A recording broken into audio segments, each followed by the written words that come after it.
Pelas equipes.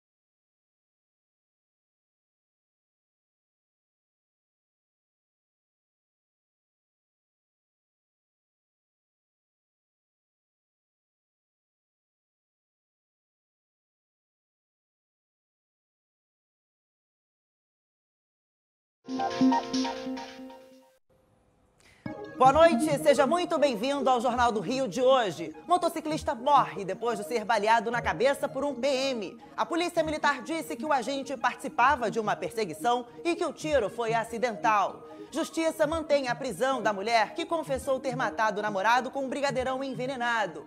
Menino de 4 anos encontrado morto na piscina de um salão de festas em Santa Cruz, na zona oeste da cidade. Vamos falar também sobre a privatização das praias e a crise em São Januário. Hoje, jogadores do Vasco foram cobrados por torcedores na chegada ao centro de treinamento do clube na Barra da Tijuca, na zona oeste. Essas e outras notícias você acompanha aqui no Jornal do Rio, que volta em 30 segundos. Eu tô te esperando. Não saia daí.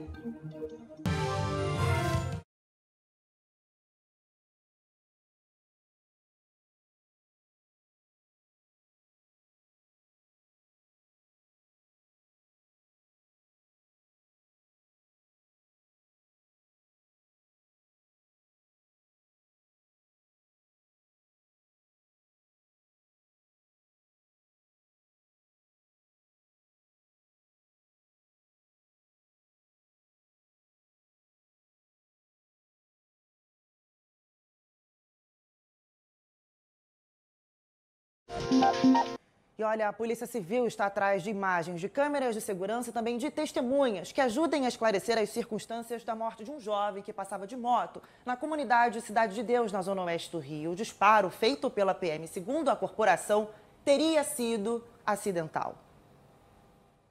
Luiz Fernando do Carmo Fontes estava chegando na comunidade Cidade de Deus na noite de ontem quando foi baleado. O tiro saiu da arma de um policial militar. Ainda esse ano, o jovem chegou a fazer prova com a intenção de integrar a corporação. O sonho dele era se tornar instrutor de asa delta. Luiz Fernando tinha 27 anos e trabalhava em uma empresa de voo livre em São Conrado, na zona sul do Rio. O jovem morreu na manhã desta quarta-feira, no Hospital Municipal Miguel Couto.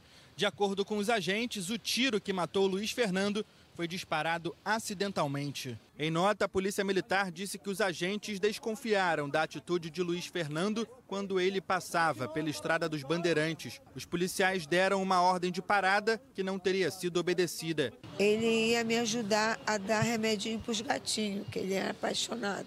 O tiro acidental, segundo os agentes, acertou a nuca da vítima. Imagens gravadas por testemunhas mostram Luiz Fernando sendo arrastado até a viatura. As câmeras corporais dos PMs serão analisadas e 2 militares prestaram depoimento na corregedoria da polícia. A arma que disparou foi apreendida e vai passar por perícia. O caso também é investigado pela Polícia Civil. Ele era muito dedicado, ele era muito feliz, ele era muito alegre, ele era muito sonhador. Ele vai fazer muita falta, com certeza. Mudando de assunto, o laudo do Instituto Médico Legal apontou que a causa da morte do menino Kaique Gabriel Lima da Silva foi asfixia por afogamento. Ao vivo no telão com a gente, a repórter Amanda Martins tem os detalhes desse caso, né, Amandinha? Boa noite para você.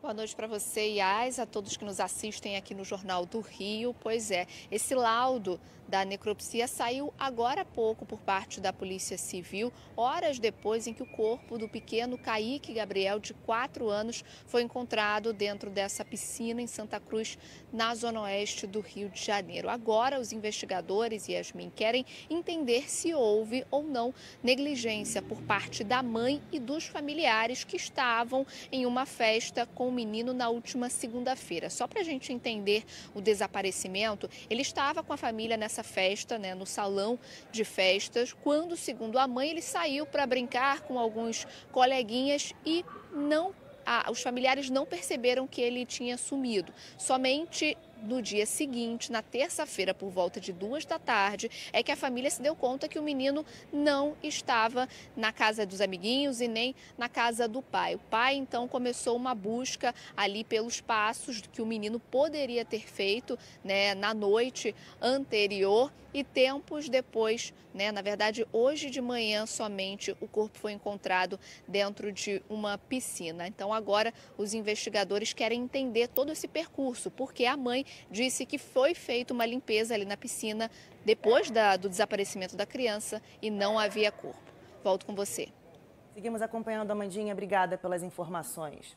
Agora, lembra daquele personal trainer Luiz Felipe Nascimento, de 27 anos, esse aqui do telão, que ele morreu baleado durante um assalto no aterro do Flamengo, na zona sul da cidade, no dia 9 de maio? Pois é, a gente tem até as imagens, né, do crime. A Polícia Civil divulgou hoje novas imagens que mostram ali os criminosos, né, passando de moto na região da Lapa. Você acompanha aí, são 2 motos e pelo menos 4 criminosos. Eles passam pela Lapa, depois, embaixo dos arcos da Lapa também, seguem ali por todo o centro da cidade. Tudo isso depois do crime que aconteceu às 6 da manhã. Eles vão passando ali por todo o centro, né, depois de virem do aterro, passam pelas ruas principais ali do centro do Rio de Janeiro, até que tem uma imagem que é principal, né, considerada pela Polícia Civil, que é quando eles chegam em frente a um condomínio também na região central da cidade. A gente vê agora as imagens. A primeira moto passa, logo em seguida vem a segunda, a gente acompanha nesse momento. Ele entra ali, passa em frente a esse condomínio, são 2 criminosos nessa moto. A polícia considera essa imagem crucial, porque é a única imagem que dá para ver aí, olha só, mais de perto, né, os rostos desses criminosos. Então, a Polícia Civil divulgou hoje essas novas imagens e pede ajuda para identificar esses criminosos que ainda estão foragidos. Esse crime que aconteceu no dia 9 de maio, qualquer informação, basta entrar em contato com o Disque Denúncia pelo 2253-1177. E olha, as obras para a duplicação da Serra das Araras, a principal ligação entre os estados do Rio e São Paulo, começaram hoje. A detonação de 500 metros cúbicos de rocha aconteceu na pista de subida da Serra das Araras, na Via Dutra, no sul fluminense. A operação contou com mais de 60 agentes da Polícia Rodoviária Federal e da CCR Rio-São Paulo. Outras 2 detonações serão realizadas ainda neste mês e a partir de julho elas serão intensificadas. O planejamento é sempre de segunda a quinta-feira, de 11h30 a 13h30. É possível que semanas a gente vai ter mais bloqueios do que o que houve essa semana, que foi um só. Uma pista será duplicada e uma nova descida será criada. A previsão é que as obras sejam concluídas até 2029. A expectativa é que as mudanças na serra aumentem a segurança no trecho entre os municípios de Piraí e Paracambi, no sul fluminense, e também ajudem a reduzir o número de acidentes. Segundo a concessionária que administra a rodovia, foram 83 entre janeiro e abril deste ano. Durante as detonações, a estrada chegou a ser fechada por 2 horas, mas diante da possibilidade de melhorias, os motoristas aprovam o projeto. A descida é muito perigosa, vai melhorar muito o fluxo da subida e descida com a nova obra pronta. E a agência de viagens Urb, a antiga Hotel Urbano, tem 2 dias para reembolsar todos os clientes que tiveram pacotes de viagens cancelados. Natal, com suas belas praias, é um dos principais destinos turísticos do Nordeste. A Michele já tinha até comprado o look para as fotos na capital potiguar. O pacote com passagem e hospedagem custou R$ 1.400 no site da Urb, o antigo Hotel Urbano. Mas a viagem foi cancelada. E aí, as férias dos sonhos viraram dor de cabeça. Eu pedi meu estorno e até agora nada. Nas redes sociais, o que não faltam são relatos parecidos. Alguns consumidores dizem estar há 3 anos esperando reembolso. No site da Urb, os pacotes continuam sendo vendidos, sem nenhuma menção à dificuldade da empresa. Quando a pandemia veio, as passagens elas deixaram de ser cumpridas porque as companhias aéreas deixaram de voar. Você acaba produzindo um efeito cascata e gerou o que todo mundo já sabe. O Ministério Público já tinha entrado com uma ação civil pública contra a Urb. E ontem, o Tribunal de Justiça do Rio de Janeiro determinou em decisão liminar que a empresa reembolse em até 48 horas todos os consumidores que tiveram viagens canceladas. Em caso de descumprimento, a multa é de R$10 mil por cliente. Questionada sobre os pagamentos, a Urb disse que não comenta processos judiciais em curso. A empresa também pode optar por prestar o serviço em datas escolhidas pelo cliente. Os consumidores vão ter que procurar seus advogados individualmente, para que eles promovam ações para que ele receba a quantia daquilo que foi prometido, acrescido dessa multa. O caso da URB é parecido com o da 123 Milhas. Endividada, a empresa entrou em recuperação judicial e os credores até hoje não têm previsão para serem ressarcidos. Já a Michele não vê a hora de receber o reembolso da URB. Eu gostaria muito que acontecesse, sabe? E que a gente não precisasse esperar mais esse tempo todo. E agora um assunto que a gente tem acompanhado bastante aqui no Jornal do Rio, que é a privatização das praias. O Ministério da Gestão fez uma lista com os principais motivos pelos quais o governo federal é contrário à PEC. O documento aponta que a aprovação do projeto de emenda constitucional vai dificultar o acesso da população ao mar. A medida também levaria a impactos ambientais e econômicos, especialmente para quem vive da pesca, a perda de receita por parte da União e também o descontrole das construções de imóveis e outros empreendimentos seriam outros pontos negativos. A gente segue acompanhando isso. E agora um alerta: os casos de internações por bronquiolite aumentaram 34% em maio aqui no Rio de Janeiro. Olha a felicidade do bebê Noah. Essa foi a primeira vez que ele encontrou o irmão depois de ficar internado por causa de bronquiolite. Ele teve alta e ainda ficou mais 30 dias tomando remédio em casa. O irmão passou 13 dias entubado. Quando essa alta, nós ainda ficamos 2 semanas fazendo fisioterapia respiratória em casa. Quando tinha 6 meses, o Luan foi diagnosticado também com bronquiolite. Depois do tratamento, os cuidados agora são redobrados. Muita lavagem nasal, todos os cuidados possíveis para não voltar. Os casos de bronquiolite vêm aumentando no Rio de Janeiro. E com a chegada do inverno, o risco é ainda maior. Só em maio, a demanda por leitos nos hospitais estaduais cresceu 34%. Segundo especialistas, medidas simples ajudam a evitar o contágio. Organização em casa, com a questão da lavagem nasal, às vezes a utilização de alguma medicação para ajudar a expectorar um pouco a secreção, às vezes a utilização de uma nebulização com medicamento. É preciso ter atenção, principalmente com crianças até 4 anos, faixa etária em que a doença mais se manifesta. Se os sintomas piorarem, o jeito é correr para o médico. O que a gente tem que ficar muito atento nesse quadro de bronquiolite é justamente os sinais de agravamento, que são uma falta de ar, aquela respiração mais forte, a barriguinha entrando, as costelinhas aparecendo, um buraquinho no pescoço ou então batendo a asinha do nariz. Atenção, então. Primeiro intervalo no Jornal do Rio e a seguir a gente fala sobre imprudência no trânsito e invasões de faixas exclusivas do BRT têm causado acidentes por todas as partes. Fica aí que a gente volta já. Jornal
No final desse mês, representantes da Supervia vão se reunir com o governo do estado. E a pauta é a crise financeira. A concessionária diz que só tem condições de operar até o próximo mês. E aí, por outro lado, o governo do estado afirma que já tem um plano e pretende assumir o controle do serviço. Bom, até a conclusão do processo, a concessionária tem a obrigação de manter o funcionamento dos trens. E olha, moradores da estrada do Camorim, na Zona Oeste, cobram da prefeitura a construção de um posto de saúde. E essa obra foi anunciada lá em 2015. Aqui eu tenho que ir para Asa Branca. Difícil. Muito difícil. Para quem tem uma filha especial saindo daqui, para tem que andar com ela, tudo e tal. E tá mó dificuldade. A falta da clínica da família na estrada do Camorim atrapalha não só a Jeane, mas também outros moradores. Há quase 9 anos, eles aguardam a tão prometida inauguração. Teve até pedra fundamental que eles colocaram aqui, todo mundo aplaudiu, e aguardando, né, que ia sair e nada. Entrou o outro governo, saiu o outro governo e entrou novamente o governo e nada. A clínica está aí esperando que seja inaugurada.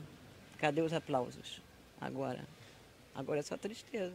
O terreno tomado por mato e mosquitos era para abrigar o posto de saúde desde 2015. Sem atendimento no bairro, eles precisam procurar outros locais. Dia de pagamento a gente tem dinheiro para pagar o Uber, de repente, né? Entendeu? Mas fora disso, não tem, e a doença não chega quando a gente tem condições de pagar. Isso já foi prometido que era para ser feito e não foi feito. Tá entendendo? Até o terreno aí, mas agora vamos ver se vai sair. Os problemas com o transporte público dificultam ainda mais a vida de quem precisa de cuidados médicos. Não tem uma van, não tem um ônibus, não tem uma condução, não tem um BRT, não tem nada.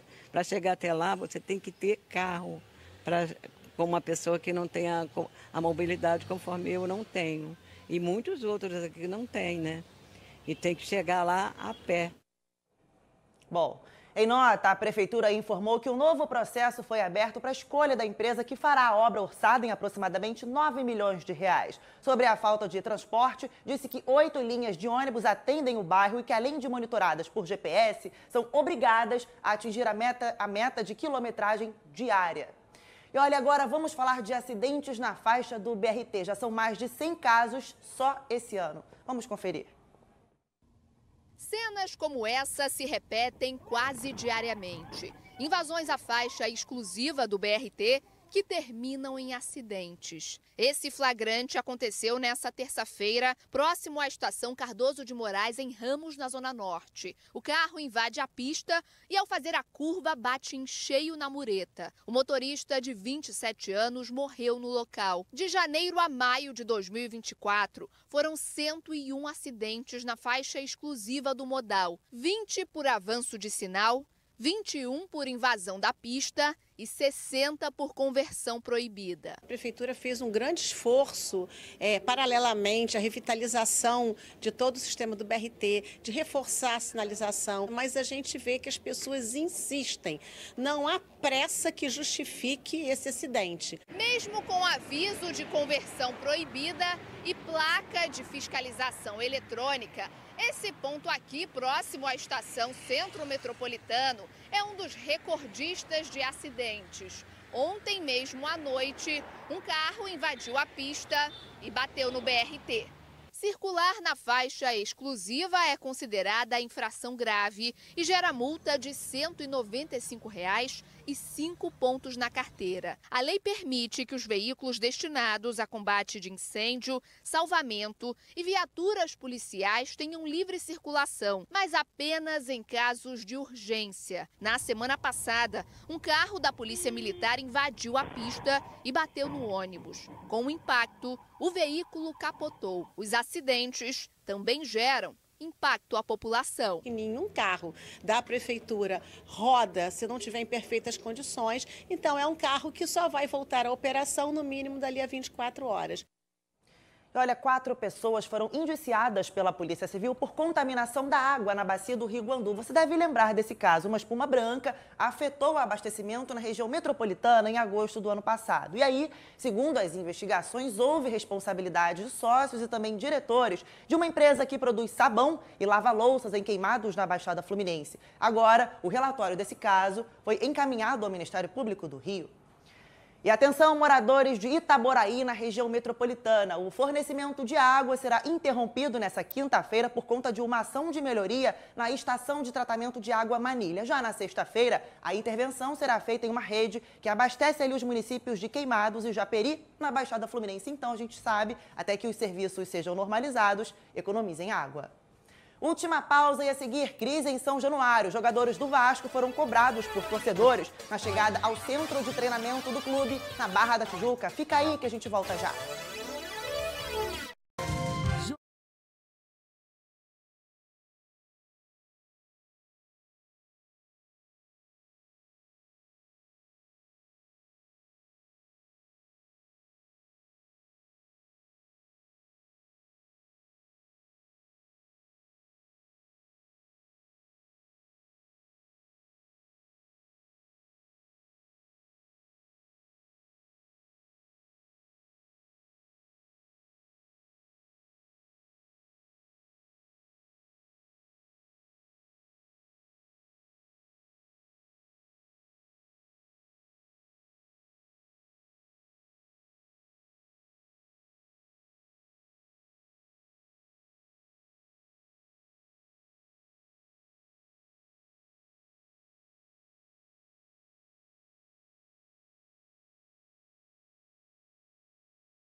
Estamos de volta e agora vamos falar de futebol. Torcedores do Vasco protestaram hoje no CT do clube por conta da má fase que vive o Cruz Maltino. A reapresentação dos jogadores do Vasco foi com protesto. Vitinha, pelo amor de Deus. Vocês estão jogando nada, mano. Tu ficou olhando o Pedro fazer o gol de peito na tua cara, irmão. O que aconteceu? 6 dentro da área, mano. As cobranças acontecem após a goleada sofrida contra o Flamengo por 6-1 no último domingo e a folga dos jogadores ontem. Você é o mais frouxo desse elenco, sabe por quê? Tu tem 17 anos, mano. Tu tem 17 anos, mano. Você joga desde a base, mano. Você joga desde a base. Além da abordagem aos atletas, faixas também foram penduradas em frente ao centro de treinamentos Moacir Barbosa. Lúcio Barbosa, CEO da SAF Cruz Maltina, também foi cobrado. Pedrinho, presidente do clube associativo e momentaneamente à frente do futebol do Vasco, esteve no CT. conversou com os torcedores e participou da reapresentação dos atletas. O próximo compromisso do Vasco é apenas no dia 13 de junho contra o Palmeiras, também pelo Campeonato Brasileiro. Com apenas 6 pontos somados na competição, o Cruz Maltino está a 1 da zona de rebaixamento. Em meio à crise esportiva, Pedrinho tenta levantar recursos para estabilizar o caixa do clube e negocia a contratação de Felipe Coutinho. Ontem, Felipe Maestro foi anunciado como novo diretor técnico do Vasco. Esse foi um dos movimentos, de outros movimentos que vão acontecer. Só para dar uma satisfação para você, torcedor vascaíno. O Jornal do Rio termina aqui e volta amanhã às 10:07 da noite. Vem aí as principais notícias do Brasil e do mundo no Jornal da Band. Boa noite para você. Tchau, tchau.